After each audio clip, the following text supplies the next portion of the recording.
አያቶላ አሊ ኻሜኒ ሞቱ በኋላ የተካቸዋል ተብሎ የታሰበው አንደኛው ልጃቸው ነበረ። እሳቸው እንደሞቱ ተረጋግጧል። ከዛ ደግሞ እኚህ አያቶላ አራፍ የሚባሉ ሰው ደግሞ የተኳቸዋል ተብሎ ተረጋግጦ ነበረ። ቦታውን ከመያዛቸው ከሰዓታት በፊት ተገለዋል። ገና ኢራን ዛሬም ሳውዲ ላይ ጥቃት ሰንዝራለች። እንግዲህ ከላይ በምስሉ ላይ የምትመለከቱት ግዙፉ የሳውዲ የነዳጅ ማጣሪያ ላይ ጠቅላይ ሚኒስትሩ አውግዘዋል። ጠቅላይ ሚኒስትር ዶክተር አብይ አህመድ በኩዌት ላይ የተፈጸመውን ጥቃት ማውገዛቸውን ነው የኩዌት የዜና ወኪል በዘገባው ላይ ይዞ የወጣው። የእስራኤል አየር ኃይል ኮማንደር የሆነው ቶሜር ባር ተገድሏል ወይ? የእስራኤል ውስጥ ጠቅላይ ሚኒስትር ቤንያሚን ኔታንያሁ ተገድሏል ወይ? እናመሰግናለን። የሚመሯትን ሀገር የሞራል ተምሳሌት እንዲሁም የዓለም አቀፍ ሕግ አክባሪና አስከባሪ ናት ከሚለው ተምኔታዊ የውሸት ተረት አውጥተው እውነተኛውን ገጽታ ፍንትው አድርገው ስላሳዩን እናመሰግናለን። ኢራን ቀዩን ባንዲራ አውለበለበች። ይህ የበቀል ባንዲራ ነው ተብሎ እነማን የጋራ መግለጫ እያወጡ እንደሆነ ተመልከቱ። ይሄ ለአረቡ ዓለም እጅግ ውርደት ነው። በረራን በተመለከተ አዲስ ነገሮች ከኢትዮጵያ አየር መንገድ እየተሰሙ ይገኛሉ። እንደሚታወቀው በመካከለኛው فمن شرح الله صدره للإسلام فهو على نور من ربه ኢራን ዛሬም ሳውዲ ላይ ጥቃት ሰንዝራለች። እንግዲህ ከላይ በምስሉ ላይ የምትመለከቱት ግዙፉ የሳውዲ የነዳጅ ማጣሪያ ላይ ጥቃት ከሰነዘረች በኋላ ከፍተኛ እሳት ተነስቷል። እሳቱ እስካሁን ድረስ እንዳልቆመ እየተነገረ ይገኛል። ይሄ የነዳጅ ማጣሪያ በቀን ውስጥ ብቻ ከ550 ሺህ በላይ በርሜል ማጣሪያ የሚያደርግ ወይም ደግሞ ነዳጅ የሚያመርት ቦታ ሲሆን እጅግ ግዙፉ ዓለም አቀፍ የነዳጅ ማጣሪያ ነበር። ይሄም ለሳውዲ ትልቅ ኪሳራና ሳውዲን ያናድዳታል ተብሎ እየተጠበቀ ያለ ጥቃት ነው። አዳዲስ መረጃ ካለ አደርሳችኋለሁ። በደም ሼር ኮፒ ሊንክ ሪፖስት ያደርጋችሁ አዳርሱት። ምን እየተረዳው እንደሆነ ታውቃላችሁ? ኢራን ውስጥ እናንተ የሞት ፍርድ ሲፈረድባችሁ አያቶላ ያረጓቸዋል። በቃ ዳትሰት አያቶላ አሊ ኻሜኒ ሞቱ በኋላ የተካቸዋል ተብሎ የታሰበው አንደኛው ልጃቸው ነበረ። እሳቸው እንደሞቱ ተረጋግጧል። ከዛ ደግሞ እኚህ አያቶላ አራፍ የሚባሉ ሰው ደግሞ የተኳቸዋል ተብሎ ተረጋግጦ ነበረ። ቦታውን ከመያዛቸው ከሰዓታት በፊት ተገለዋል። ገና ቦታውን ሳይዙት ነው ገና ይዛሉ ሲባል ነው የተገደሉት። ዶናልድ ትራምፕ በትናንትናው መግለጫቸው የሚገርም ኦፕሬሽን አካሄደው ከ48 በላይ ቶፕ አመራሮችን ኢንክሉዲንግ አያቶላ መግደላቸው ተናግረው ነበረ። ከዚህም በተጨማሪ አይ ጋት ሂም ቢፎር ሂ ጋት ሚ፣ እኔ ያገኘሁት እሱ ሳያገኘኝ የሚል መልዕክት ማስተላለፈው ለአያቶላ ኻሜኒ ማለት ነው። ከዚህም በተጨማሪ ኔክስት ኢንላይን ወር ደግሞ ይተካሉ ተብሎ የታሰቡ ሶስት ኢንላይን የነበሩ ሰዎችን እንደዚሁ ገለናል ብለዋል። ይተካሉ ተብሎ የሚታሰቡ 3 ሰዎች እንደዚሁ ኤሊሚኔት አድርገናል። ስለዚህ አሁን ተተኪ የላቸውም የሚል ነገር ነው እንግዲህ ዶናልድ ትራምፕ የተናገሩት። እንግዲህ እኔ አይ ፕሮሚስ ዩ ዛሬውን ይተካል ሌላ ሰው። ከ2000 በላይ ታርጌቶች እንደተመቱ ተነግሯል። ጀስት ኢን ላይክ በ48 ሰዓታት ውስጥ ማለት ነው። ከ2000 በላይ የሚሆኑ ኢራን ውስጥ የሚገኙ ታርጌቶች እንደተመቱ ተነግሯል። ይሄ የምትመለከቱት ኢስፋሃን ውስጥ የነበረ አንድ ሚሳይል ቤዝ ነው። ሚሳይል የሚያከማቸውበት ቤዛቸው ነበረ እንትን ብሏል፣ እንዳለ ፈርሷል። ፈረንሳይ ደግሞ ካስተውሳችሁ ቤዟ ተመቶባታል። ኔቫል ቤዟ ካምፕ ዴላፕ የሚባለው ቤዟ ተመቶባታል። ስለዚህ በባልቲክ ሲ ወርድ የነበረውን ኤርክራፍት ካሪየር ስትራይክ ግሩፓን ወደ ሜዲትራኒያን እያመጣች የምትገኘው በአሁኑ ሰዓት ላይ ዲፌንሲቭ አክሽኖችም እንደሚወስዱ የዩናይትድ ኪንግደሙ ጠቅላይ ሚኒስትር ተናግረዋል። ኪር ስታርመር ማለት ነው ተናግረዋል። ዲፌንሲቭ አክሽን እንደሚወስዱ አጌንስት ኢራን ባህሬን በነበረው ጥቃት ውስጥ ለትንሽ ነው የዩኬ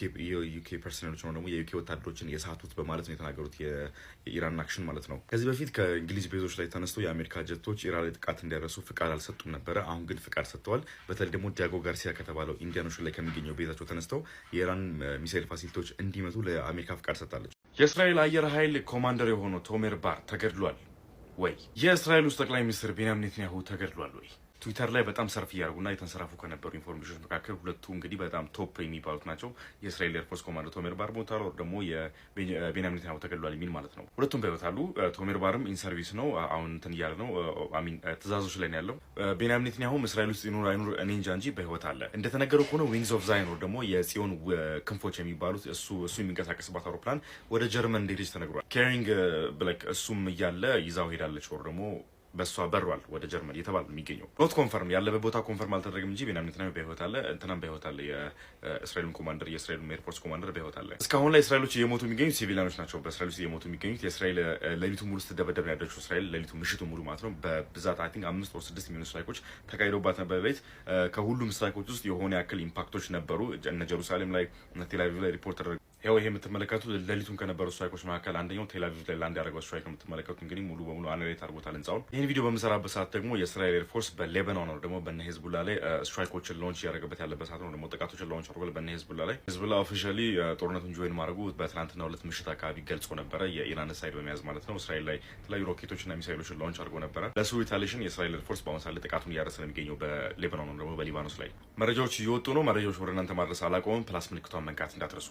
ጠቅላይ ጠቅላይ ሚኒስትሩ አውግዘዋል። ጠቅላይ ሚኒስትር ዶክተር አብይ አህመድ በኩዌት ላይ የተፈጸመውን ጥቃት ማውገዛቸውን ነው የኩዌት የዜና ወኪል በዘገባው ላይ ይዞ የወጣው። ጠቅላይ ሚኒስትር ዶክተር አብይ አህመድም ከኩዌት አልጋ ወራሽ ከሆኑት ልዑል ሼህ ሳባ ካሊድ ጋር በስልክ መነጋገራቸውን ነው የዜና ወኪሉ በዘገባው ላይ ይዞ የወጣው። እሁድ ዕለት ኢራን በኩዌት ላይ እንግዲህ ጥቃት መፈጸሟ እንዲሁም ደግሞ በሉዓላዊነቷ ላይ ጥቃት እንደፈጸመች አክለውም ይህንን ጥቃት እንቃወማለን፣ እንዲሁም በተጨማሪ ደግሞ ኩዌት ራሷ እንዲሁም ደግሞ የአየር ክልሏን ለመከላከል የምትወስደው ማንኛውም አይነት እርምጃ ላይ ድጋፋቸውን መግለጻቸውን ጭምር ነው የዜና ወኪሉ በዘገባው ላይ ይዞ የወጣው። በመካከለኛው ምስራቅ ያለውን ውጥረት ተከትሎ እንግዲህ ኢራን በተለያዩ ጎረቤት ሀገሮቿ ላይ ጥቃት እየፈጸመች እንደሆነ ይታወቃል። ጠቅላይ ሚኒስትሩም ይህንን ተከትሎ ነው በኩዌት ላይ የተፈጸመውን ጥቃት ያወገዙት። ዘገባው የቢቢሲ ነው። በሌሎች አዳዲስ መረጃዎች በድጋሚ መልሳለሁ። የፕላስ ምልክቷን መጫናችሁን አትርሱ። መልካም ቀን ይሆንላችሁ። እናመሰግናለን። የሚመሯትን ሀገር የሞራል ተምሳሌት እንዲሁም የዓለም አቀፍ ሕግ አክባሪና አስከባሪ ናት ከሚለው ተምኔታዊ የውሸት ተረት አውጥተው እውነተኛውን ገጽታ ፍንትው አድርገው ስላሳዩን እናመሰግናለን። ለዘመናት ከፊት ለፊት ሌላ ምስል እያሳያችሁን ከጀርባ ሌላ ስትዶልቱ የነበረው አካሄድ ብዙዎች ዘንድ ብዥታን የመፍጠር አቅም ነበረው። ትንሽም ቢሆን ታስመስሉ ነበር። አሁን ግን መጋረጫው ተገልጧል። ከተሰቀላችሁበት የውሸት ማማ ቁልቁል ባፍጢም ተፈትፍጣችኋል። እናመሰግናለን። ኢራን ቀዩን ባንዲራ አውለበለበች። ይህ የበቀል ባንዲራ ነው ተብሎ የሚታሰብለትና ለበቀል ጊዜ ብቻ የሚለበለበው ቀይ ባንዲራ እንግዲህ በኢራን በሶስተኛነቱ የሚታወቀው ትልቁ መስጂድ ኢማም ራዚ የሚባል መስጂድ ላይ እንግዲህ እንዲሰቀል ተደርጓል። ይህም ደግሞ ማለት ነው በቀሉ ለሃይማኖት አባታቸው ለሞተው አያቱላህ አሊ ካሚሊ እንደሆነም ታውቋል። በዚሁ ተያይዞ ዩናይትድ አረብ ኤምሬት በኢራን የሚገኘውን ኤምባሲዋን በመዝጋት እንግዲህ አምባሳደሯን ወደ ሀገሩ እንዲመጣ አሁን ላይ ጥሪ አቅርባለች። ይህ ውሳኔም ብዙዎችን እያነጋገረ ነው። ሶስተኛው ሰበር ዜና ደግሞ አዲስ ጀነራል ኢራን እንደሞተባት ታሳውቃለች። የጦር አዛዦች እንግዲህ ጽህፈት ቤት ኃላፊ የሆኑት ናቸው መሞታቸው መሐመድ አራዚ ይባላሉ። እንግዲህ መሞታቸው አሁን ላይ ታውቋል ማለት ነው። ኢራንም አምናለች። በዚህም የጀነራል ሞት ወደ 7 ማደጉን ኢራን አሳውቃለች። ትናንት የአሜሪካኑ ፕሬዚዳንት ብዙ ጀነራሎችን ገለናል ማለታቸው የሚታወስ ነው። ለአዳዲስ መረጃ የፕላስ ምልክቷን መጫናቸውን አትርሱ። እነማን የጋራ መግለጫ እያወጡ እንደሆነ ተመልከቱ። ይሄ ለአረቡ ዓለም እጅግ ውርደት ነው። ሳውዲ አረቢያ፣ የተባበሩት አረብ ኤሚሬትስ፣ ኳታር፣ ኩዌት፣ ጆርዳን እና አሜሪካ እና ብዙ ሀገሮች አንድ ላይ የጋራ መግለጫ እያወጡ ነው። ኢራንን እያወገዙ ይገኛሉ። ኢራን እያደረገች ያለችውን የተለያዩ ሀገሮችን እያጠቃች ያለችውን ጥቃት እያወገዙ ይገኛሉ። እንግዲህ ሀገራችን የመከላከል መብታችንም እናስጠብቃለን ሲሉ እየተደመጠ ይገኛል። እንግዲህ እነሱ ከአሜሪካና ከእስራኤል ጎን እስከሆኑ ድረስ እኛም ብዙ የዓለም ህዝቦች ከማን ጎን እንደሚሆኑ ግልጽ ነው። በሌላ ዜና ደግሞ በርካታ ኢትዮጵያውያን የሚገኙበት ሊባኖስ ወይም ደግሞ የሊባኖስ ዋና ከተማ ቤይሩት ላይ እስራኤል በኢሳት ጥቃት እየሰነዘረች ይገኛል። ይሄ የሚሆነው ማታ የሊባኖሱ ሂዝቡላህ በእስራኤል ላይ ከፍተኛ ጥቃት መሰንዘር መጀመሩ ወይም ጦርነቱን መቀላቀሉን ተከትሎ ነው እንግዲህ ጥቃት እየሰነዘረች የምትገኘው። አዳዲስ መረጃ ሲመጣ ደርሳችኋለሁ። በደም ሼር፣ ኮፒ ሊንክ፣ ሪፖስት ያደርጋችሁ አዳርሱት። የመሪውን ሞት መዘገብ ያቃተው ይህ ጋዜጠኛም እንግዲህ በርካቶችን እያነጋገረ ነው የሚገኘው። እሱ ብቻ አይደለም፣ እንደምትመለከቷቸው ሁሉም እንግዲህ ይህንን ዜና ለመናገር ወይም ደግሞ ለመዘገብ በሚሞክሩበት ሰዓት እንባ ተናንቋቸው እንዲሁም እንባቸውን መቆጣጠር ሳይችሉ ቀርተው እያለቀሱና እያነቡ ነበረ። የአያቶላ አሊ ካሜኒ መሞት ሲዘግቡ እንዲሁም ደግሞ መረጃዎችን ሲያስተላልፉ የነበረው በአጠቃላይ ኢራን በአሁኑ ሰዓት ለሁለት የተከፈለች ብትሆንም እንኳን የአያቶላ አሊ ካሜኒ ደጋፊዎች በዚህ ሰዓት በአደባባይ ላይ ወጥተው እንግዲህ እንደምትመለከቷቸው ሰላማዊ ሰልፍ እያደረጉ እንዲሁም በተጨማሪ ደግሞ ሀዘናቸውን እየገለጹ ይገኛሉ። የሀገሪቱ የተለያዩ ታማኝነት ያላቸው የመረጃ ምንጮች የዘገቡት እንዳለው ከሆነም እንግዲህ በኢራን በተለያዩ አካባቢዎች ላይም በአሊ ካሜኒ መሞት የተደሰቱ ሰዎች እየጨፈሩ እንዲሁም ደግሞ ደስ ብሏቸው ሪያክት እያደረጉ እንደሆነ ጭምር ነው መረጃዎችን እየተመለከትኩኝ የሚገኘው። ነገር ግን በዚህ ሰዓት በኢራን ከፍተኛ ውጥረት እንግዲህ እየተከሰተ እንደሆነ ነው እየሰማን የምንገኘው።